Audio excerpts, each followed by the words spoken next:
This belongs to me. No one else. Me. A violent poltergeist in a Manchester nightclub that holds a secret. I will damage you. Get moving.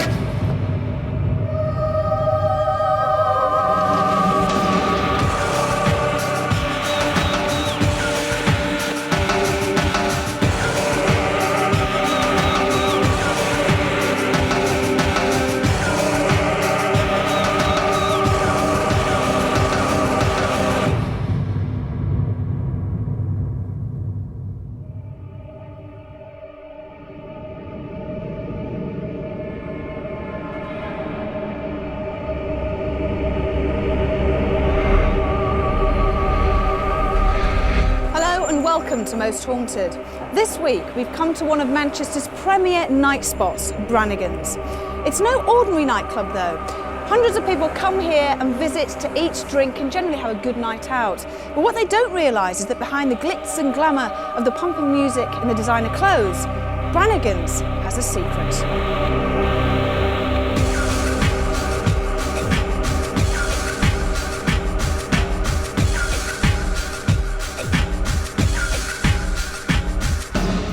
Manchester has the usual shops, bars and restaurants, and its nightlife has become famous throughout Britain.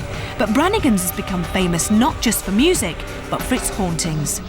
In 1910, the Albert Hall was completed, a dream of Reverend Samuel Collier. He preached to what was described as the largest Methodist congregation in the world. It's said he's the ghost that's responsible for beer glasses smashing, bar staff being pushed, and lights turning on and off.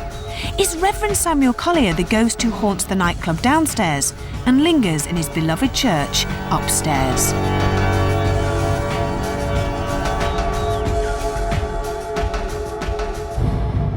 Reverend Samuel Francis Collier, this was his baby, this was his dream. And I think there's every possibility that because of things that have taken place in this building since, he's probably not happy with it. And there's every possibility that he, amongst others, could even haunt this building to this day. In 1910, thousands of people would have made their way through the Great Hall dressed in their finery to make their way upstairs to the church. Nowadays, people dress a little bit more casually to eat, drink and generally have a good time. But most of the people that come here are very unaware of the strange things that have been going on. Beer glasses like to levitate off the bar and smash onto the floor. All of a sudden, for no reason whatsoever, the lights will switch on and off. And it's also very warm in here, but then it will just go freezing cold. I think from working here and times that I've spent here, that I think there has to be something behind it all. There used to be things like glasses flying off shelves and bottles falling over. One night, we were all sitting in the VIP area, and there's a bar, and we just heard a shatter of glass, and we looked towards the direction of the broken glass, and it sounds strange, but we saw a glass raised slightly, and it just fell again. And it wasn't just myself that noticed it, quite a few other people. When it was quiet at the end of the night and everybody sat there, there's like glasses like getting smashed on the bar, stuff like that.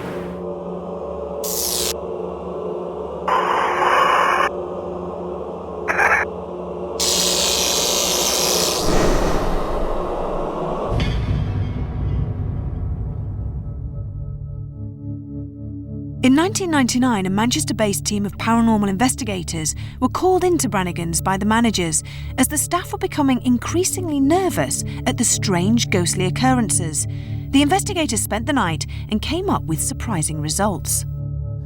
When we first came into the building, obviously we came in through the bar, and this was the area that we were led to believe that we needed to be investigating. However, on arrival, we did feel that there was more to be gained by actually looking through the rest of the building and coming upstairs. Once we'd come upstairs, we came in and found ourselves overwhelmed really by the sensations of a lot of energy, a lot of people talking, a lot of murmuring and whispering. It was quite overwhelming. Basically on that evening, there was a lot of activity. We were picking up photographic evidence on digital camera of massive amounts of orbs. Orbs are described as one of the first stages of a ghost manifestation. They are rarely seen by the naked eye and are usually caught on digital or night vision cameras. Scientists do not have an explanation as to what these odd light anomalies could be, but if they are caught, it's normally in supposed haunted locations. Many staff members who walk through this particular area often feel the presence of somebody walking behind them. Other staff members actually get physically pushed when there's no one there, followed by an icy cold wind.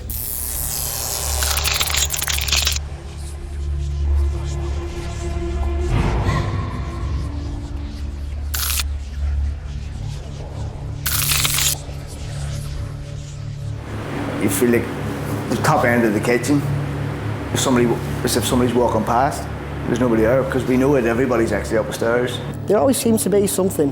There was never there's always seemed to be something that happened here, especially like upstairs here in the church. There seems to be a main concentration area, I don't know. Things like water taps coming on, you stood there working away and next thing water taps come on behind you. There's actually down at the bottom end, there was a set of sinks, and the taps used to come on full force. Quite a few times that used to happen, that the taps used to just turn themselves on. I wouldn't stay on my own in Brannigans for 24 hours. You couldn't pay me that. I'd just freak. I'd be a basket case. So Phil, why do you think Brannigans is worthy of investigation? Well, when you walk in downstairs, you just see a normal nightclub. You get to the second floor and it is a complete change. It's been here since 1910, and all the people that would have been associated with this place who came here week in and week out, surely some of those would have died, and we never know, they might still be here today. So what sort of paranormal things have been happening here in the past? Well, in this particular area we've had glasses smash, we've had members of staff being pushed about, footsteps have been heard, and general poltergeist activity. So how did the baseline test go? We did the baseline test, the EMF testing, we didn't get any results with that at all. Because of the size of this place, we've actually used a laser thermometer, which we took readings from and noted those down. But I must tell you that it is naturally warm place anyway. We've also got some motion detectors which are positioned in various locations and in the corridor just outside where staff have been pushed. If anything breaks the beam, they will sound an alarm. So what do you think we will experience tonight? What do you think is going to happen? Well, hopefully, like all investigations, we hope to capture some kind of evidence of paranormal activity. There are glasses located around the edge of the balcony. Hopefully something will move one, maybe smash one, and we'll get it on camera. Now, we've been here for a couple of hours. How do you feel? The atmosphere at the moment is quite pleasant. When you go to the back of the building and walk into the projectionist room, because there's a projectionist room, used to be a cinema part here as well, that's when it starts getting a bit eerie. And you've also got corridors that lead off from the second floor, balcony area. They're okay at the moment, but I can imagine yourself and the rest of the crew, when it gets dark and the lights go off, being a little bit on edge. I was just about to say, that's the only thing I'm really not looking forward to, because I think I will be really silly. It's a very eerie place. It is.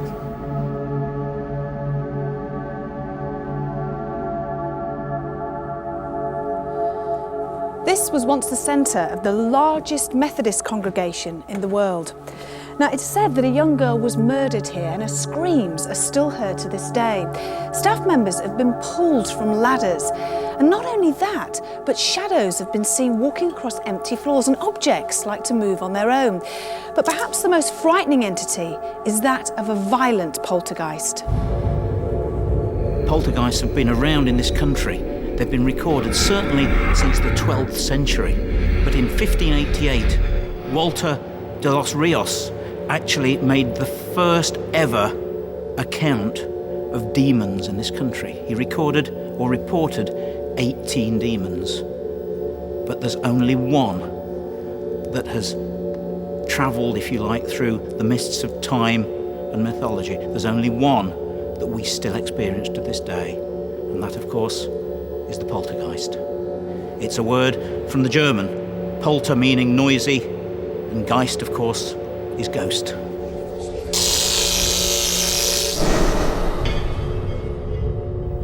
We've come across a lot of energy that is about alcohol. This is purely because the Methodists were very, very staunch anti-alcohol people. They didn't believe in drinking, they didn't believe in partying. And so with the modern day scenario of people wanting to go out party, wanting to drink, it's probably caused quite a bit of upset within the spirits that are within the building. A lot of the other energy I would put down to what's called the Stonewall theory, which is basically recorded energy that's been imprinted into the fabric of the building, which is separate from an actual ghost or an actual spirit entity. I do personally believe in ghosts, mainly through lots of experiences that I've had that cannot be disproved in a scientific basis, which leaves it open to being able to accept that there is something beyond what we physically see.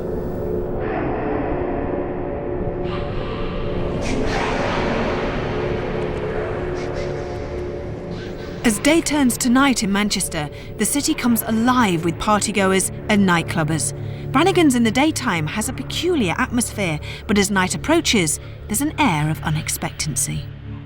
How are you feeling about tonight then? Well, I've heard a few reports, and I think this is going to be a special night. I think I'm nervous. Yeah, I don't know what we're going to get, but I'm looking forward to it too. I think it's going to be a good one. I mean, it's a fantastic place. You've got the bar downstairs and you've got the transition up here. But I'm a little bit apprehensive. But, you know, as someone who sits on the fence, I'll wait and see. This is a really scary place, and it's only the second one I've ever been on. So I'm a bit nervous, and I'm getting more and more nervous as time passes. On the drive up, I was really excited about being here. Now that I'm here, I'm genuinely scared. From what everyone's been saying, I have no idea what's going to happen tonight, and you know, I'm a little bit scared. The excitement's starting to build up. I think the adrenaline's starting to go, so and it's a fascinating place. When it gets dark in here, you automatically start getting eerie feelings, so yeah, it's going to be, I'm looking forward to it. I don't know, just feel scared really, just being here. How do you think you're going to feel when the lights are off? Even more scared. I don't know. No, it's just apprehensive, really. Did you do that? Yes. Yeah, you did. No, it was a ghost. I see. The thumping rhythms downstairs remind us that we are not alone, but when the party comes to an end, what then? Derek Acorah, our medium, had arrived and made a beeline for upstairs. Would he be able to tell us who or what was still lurking in the dark corners of Brannigans? Well, this is an absolute, to me, it's an amazement to suddenly be in this sanctum.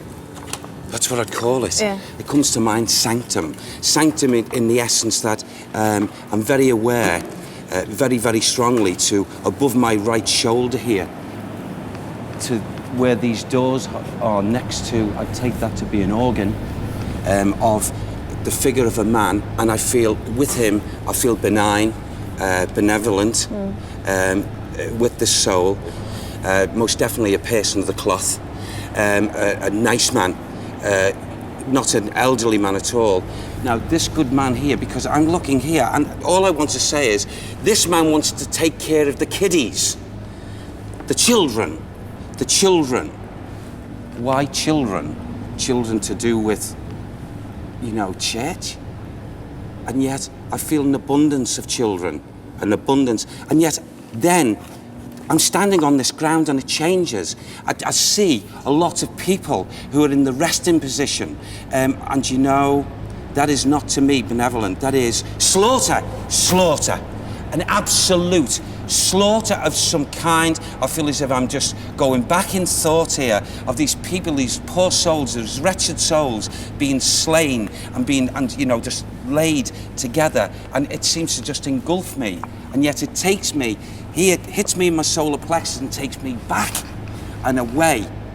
An absolute massacre, a massacre of slain people, and it's got nothing to do really with this from the foundations, the building. So it takes me back. And then I get the children. They weren't slaughtered. They were cared for. Father David, he's a good soul. He's a child of light, a person that still walks these corridors and the thoughts. But you see, there's a trilogy. There's three men who house, who keep in a dark one here. Prevent him from causing catastrophe because he's evil intent, always has been. You see, I'm also getting from, he knows of 2 souls who lost their lives at some time or other here.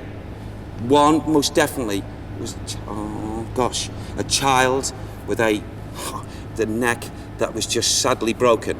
And a push. This was not a fall, a push from this dark one. Do you know when this happened, Derek? Check it, please. Thank you. I feel, and as I'm getting those impressions now, she was a beautiful little girl. Beautiful. I feel of age, maybe 5, 4, 5, 6. The little girl shouts out, Eleanor! Eleanor. That's her name? Her name. Eleanor. Eleanor. Eleanor. A sweet child. There's another as well. There's a gentleman who's now kindly, kindredly, bless him, showing himself. This man would have been of older in age group, physical, right, than David. Father Michael. Father Michael. Father Michael? Reverend Michael. Reverend. So you've got Father David. Yes, and Reverend Michael. There is the trilogy. And there's another person, the yes. 3 people. Yes, who are not residual energy. They are active spirit entity. That energy is still housed within the confines of this building. Are they here purely to keep this dark one, as you say, here? Yes, they are trying, I believe, they've been trying to convince this entity, this soul, to renounce, his conditions of his wrongdoings. Right. And because of his energy as he was, he hasn't changed 1 iota. And, you know, David's talking here about his good friend, Peter. He's another gentleman of the cloth. So these are the 3 men? They're the trilogy. And who? Who is he? Is he? Thank you. To do with the tower. The tower. Okay. We have to go to the tower. The tower? How do we get to the tower is?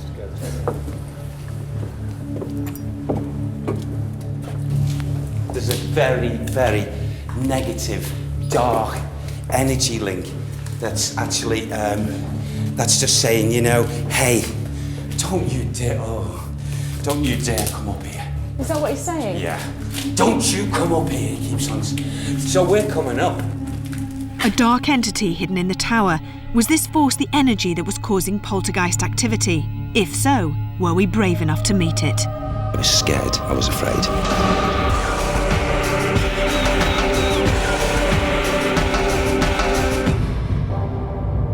So Derek had picked up on some of the supposed spirits that were haunting Brannigans nightclub. There had been reports of strong, violent poltergeist activity, and Derek believed he had found the entity that was causing the trouble. What are you picking up here, Derek? This soul that is actually, and his energy is in and around this ether and atmosphere. Thank you. Now he's shouting of his own volition. Okay, he keeps on saying these words, so I've got to say that implies him. He keeps on saying, ha! Godfrey! Ha! Godfrey! Is that his name? That's his first name, okay. So I'm getting the name Godfrey. Godfrey. Godfrey, okay.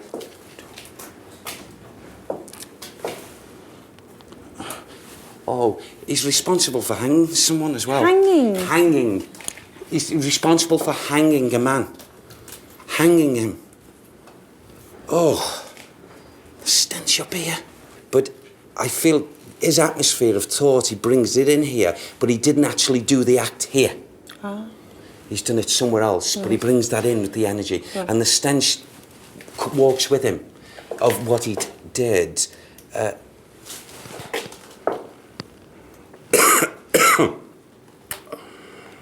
There are children, spirit children, that run from the essence of this energy. He's no danger to them because he's on a different spiritual level. And it's a little girl and a little boy, Elizabeth and Philip. Elizabeth and Philip. You okay? And they chase. It's like he sees them and he's angered and he goes after them. And they know he can't touch them, even though they're in semi-circling atmospheres here. He would hurt them if he could. He would hurt them. Oh, he's a nasty, horrible. Yes, absolutely. Is it possible to get a surname for Godfrey? Godfrey, Yeah. I'll ask, and if we can get it, I mean, maybe it's I don't know, but we'll just see.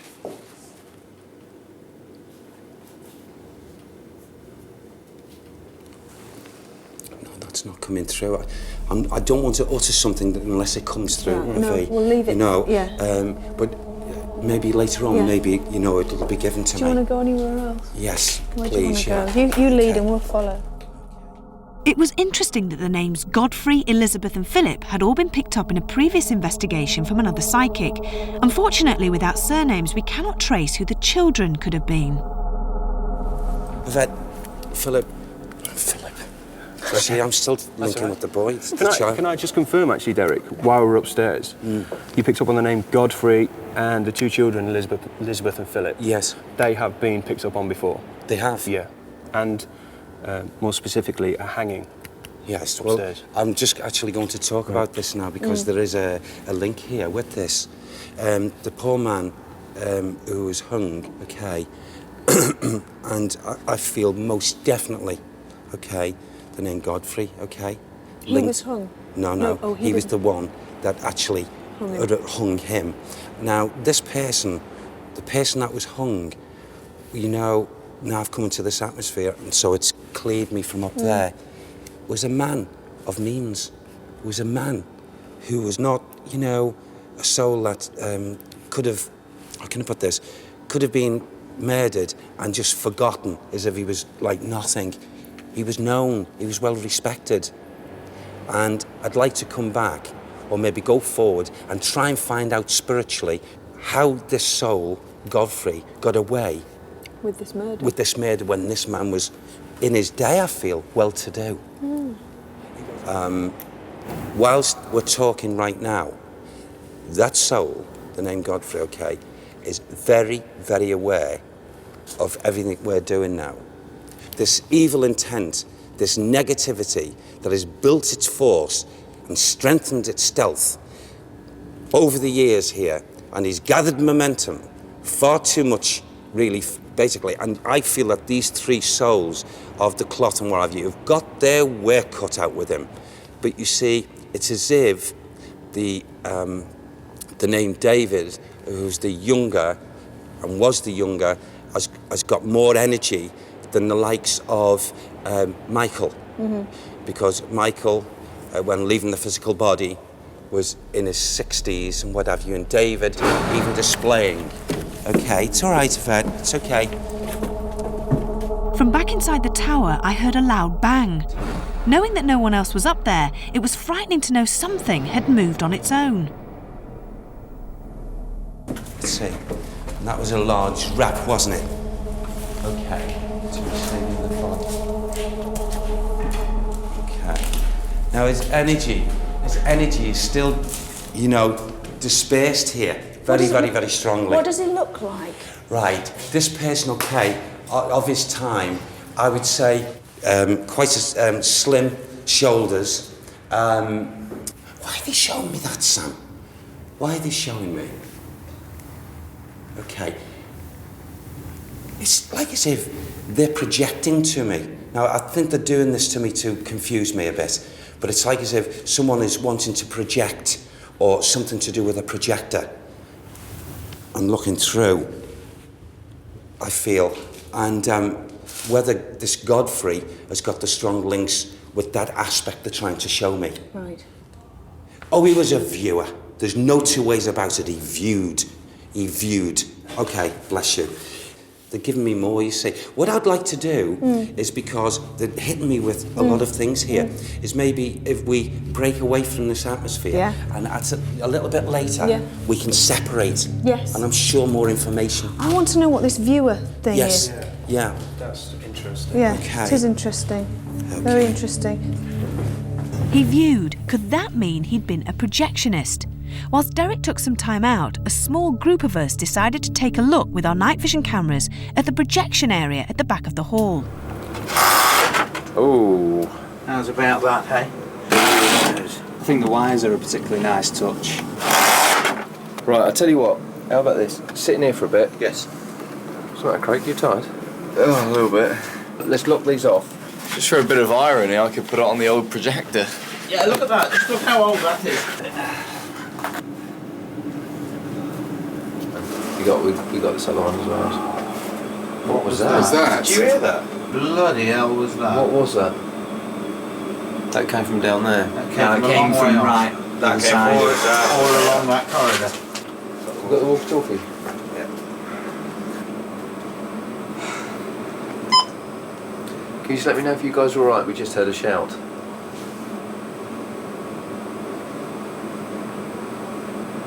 Almost more of a roar than a shout. Yeah, it was horrible. It was horrible. It was just a big fuck. No, I Yeah, I think it was. thought so. No, I didn't. I thought it was more like, Oh. yeah. Can you let me know if you guys are alright? Just give us a yes or no. It was like a collective cry or a collective We'll shout. try and listen for it. Yeah.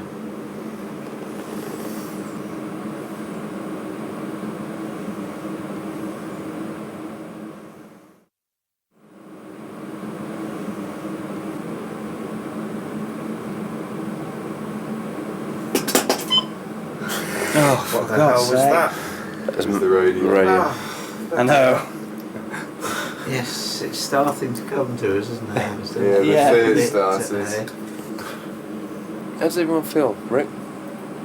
Feel fine. Have you seen Yeah. Cinema Yeah. Paradiso? No. Well, see, he gets in the fire and the projection booth and it's nice. Alfredo. So that is relevant to... We're sitting in a projection booth. It's really horrible. There are big dark shadows there. I don't like that one over there. How do you feel, mate? I think the walkie-talkie falling out of your pocket scared me, but no, I feel alright. Yeah. I feel very comfortable when I'm sat there, probably because load of us, but you know, if you sort of come nearer the door, I think, because you know it's going down to that bit, it feels easier. Right, should we go back downstairs and... Yeah. Cool again. Well, we've all been upstairs for a bit. But nothing's happened. Sorry, let me.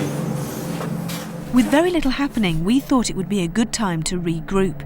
Derek was determined to go back into the tower. This was a place that struck real fear into our crew, but none of us knew why. Was there an angry spirit who didn't want us around, or was it just a dark, cold, empty space that instilled fear into the most hardened of our crew? This belongs to me.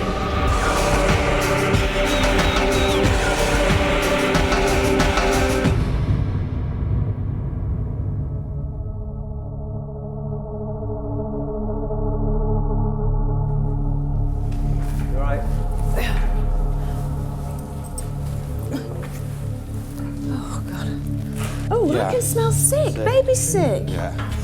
You smell baby sick. I can smell baby sick. Oh, God, smell it there. Smell it there. Smell it there. It's just here. Can you smell baby sick? Come forward. Smell now. I can smell something. No, it's gone.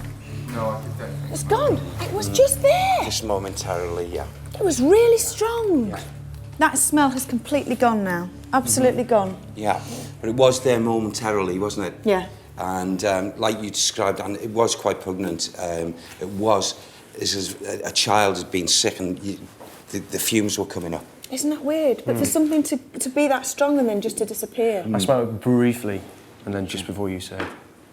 Actually, there is a little boy, thank you, and I feel this could be attributed to the fragrance of smell. Daniel? Yes. And there's now a girl child called Sarah. Daniel and Sarah. How old? Oh gosh, talking 3. Oh. 3.5, 4. Not much difference between the ages. I feel they go around together. There's also, there's a lady overseeing both Sarah and Daniel, a deaconess. Whatever that means, a deaconess. A deaconess? A deaconess? Is there such a Yeah, it's like a reverend, isn't it? But the woman. Of course, Okay. yes, of course. She is overseeing and looking after in this energy, up here especially. So there's got to be strong links here at this level, where these children. Oh, here we go. What? Okay, stop fiddling about with my nose, you. Leave my nose alone. Mouth. Who's doing that, Derek? Oh, it's this. Godfrey Parks. Godfrey Parks. Godfrey Parks. Remember He's the imbecile. Oh, God. He was a killer never caught. He was a killer that covered up and escaped the justice of man. He's trapped in this atmosphere for all time, of our time, unless he gives up this man. He's still replaying, and there's not a talk about repent. He hasn't got a repentant bone about him. He's just like the surety, if not the non-purity of evil that runs through even his spirit body.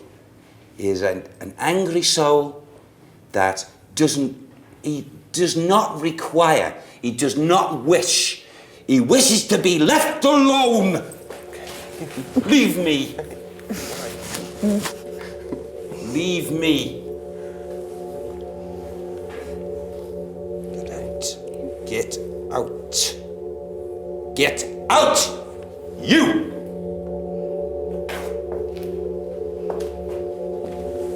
And you.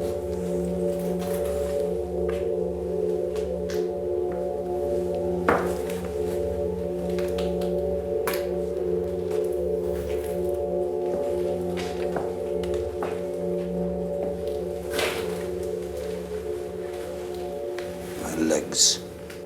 Godfrey, why are you so angry? Why do you talk to me? Why do you talk to me? Because I'm inquisitive. This belongs to me. You hear me? Belongs to me. No one else. No one else. Me. Godfrey Parks.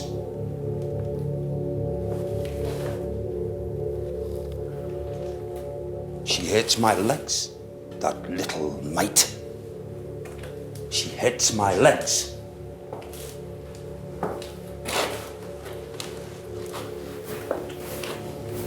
Who hurt your legs? That little Sarah. What did she do?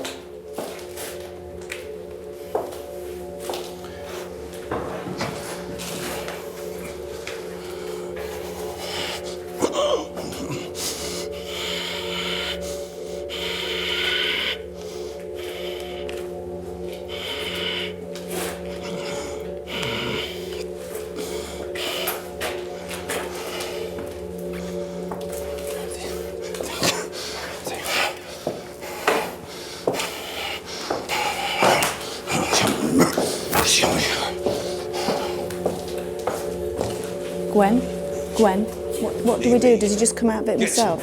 Wait! No! I will push and I will damage you! Get moving! Now! Who do you think you are? Get out! Out! Out! Out! Out! Get out of here! Get out of here! Leave me! Leave me! Leave me! Get you away! Get you away! Derek. Get you away! Derek. Heaven! Derek. Hallelujah!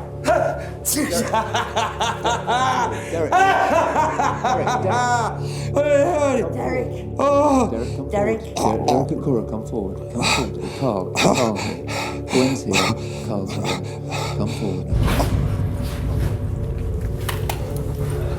Oh. Get me out, please.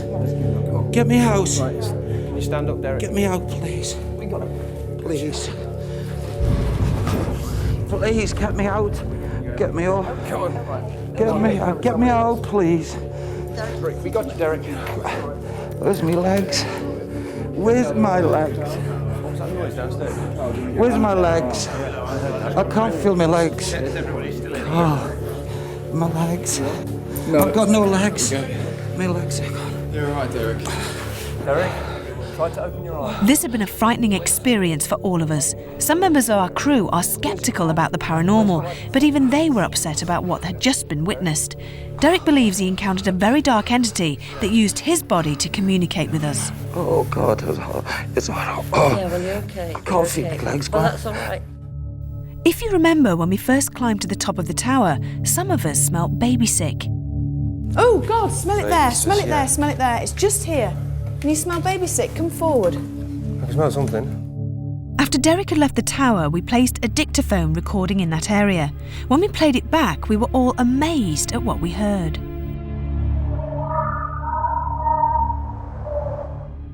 It sounds to us like a small child or a baby. We cannot explain why the noise is on the tape. Is it paranormal? First we all smell baby sick, then we catch what we consider to be a baby gurgling.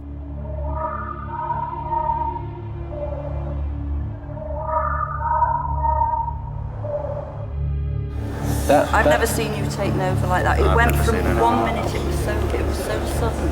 1 minute you were okay, and I knew you were in control, you were channeling. I said to you, I said, is he okay? And a minute later, I knew it had gone too far, and that was it. He knew what I could do and he knew what I could take.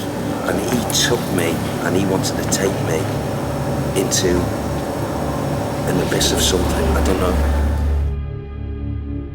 With Derek coming into contact with a dark entity and the baby noise captured on tape, we thought a communication or séance would be a good idea.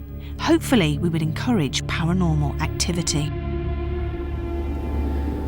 If anyone is there, please try to show yourself,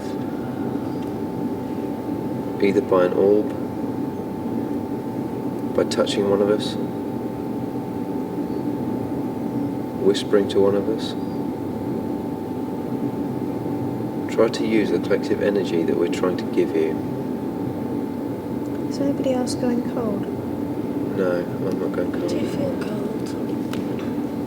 If it is paranormal that you're making Yvette go cold, please try to touch her. Is Godfrey Parks here in the room with us? Can you make a noise? Can you rap? Can you knock one of the glasses off the top? Can you do anything to show us that you're here? Reverend Samuel Collier, are you still here?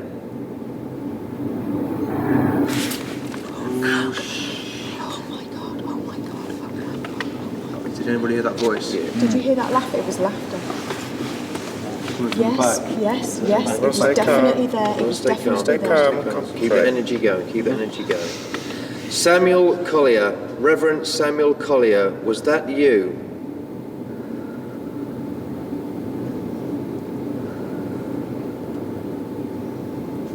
Try to make a noise. I'm freezing cold, by the way. Godfrey Parks, was it you who was upstairs with Derek?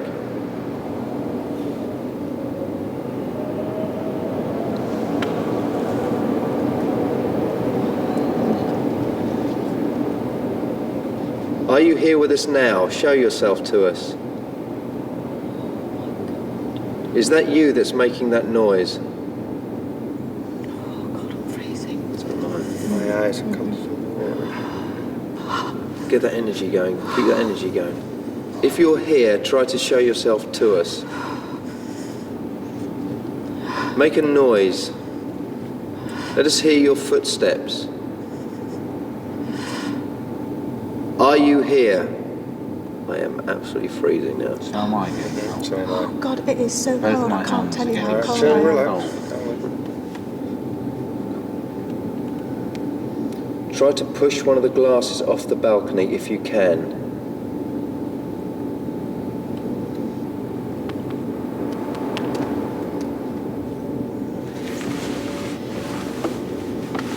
What?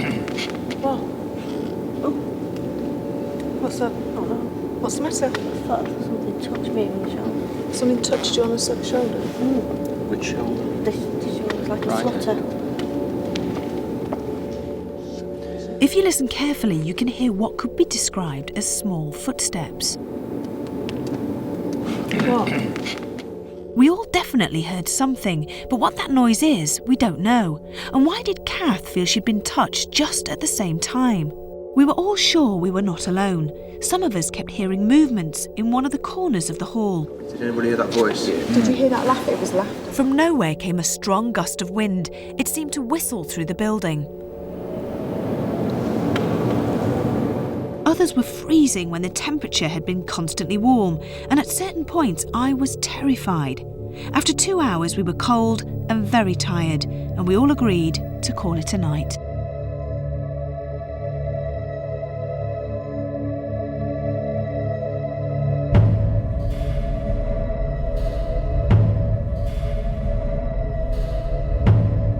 First of all, I felt as if there was a nice, steady, calming entrance to the beginning of the investigation.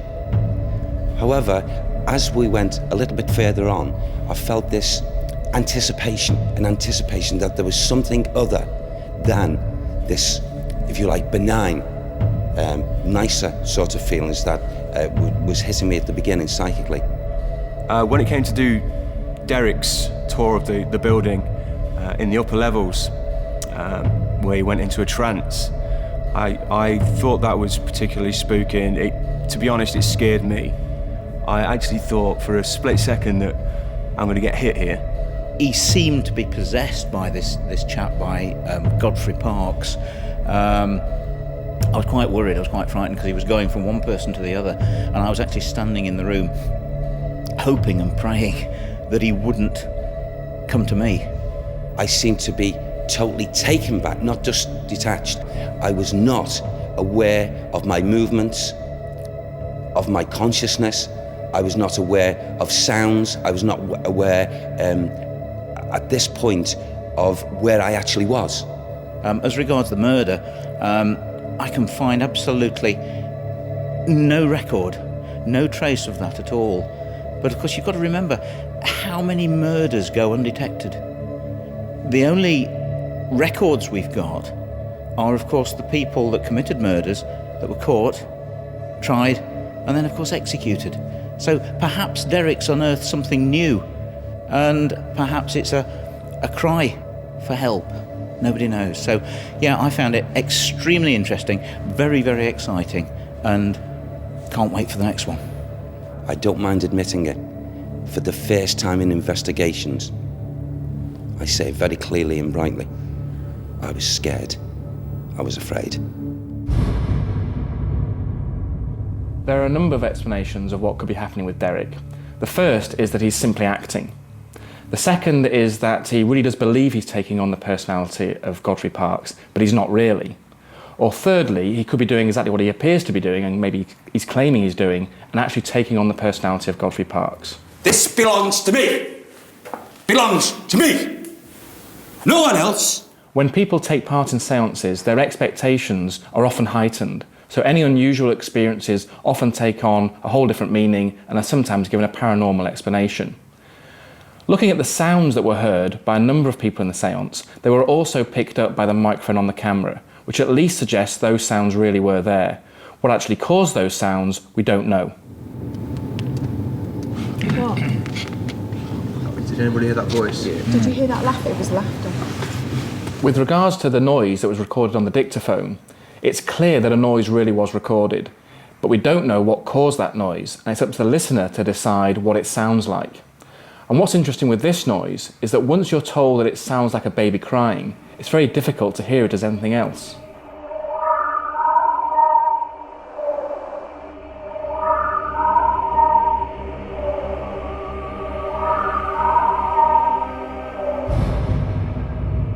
We spent 24 hours in some of the most unusual locations, and I think myself and the rest of the crew agree that Brannigans has to be one of the strangest places we've ever stayed in. It's been exciting, it's been frightening, but most of all, it's been unforgettable. Sleep tight.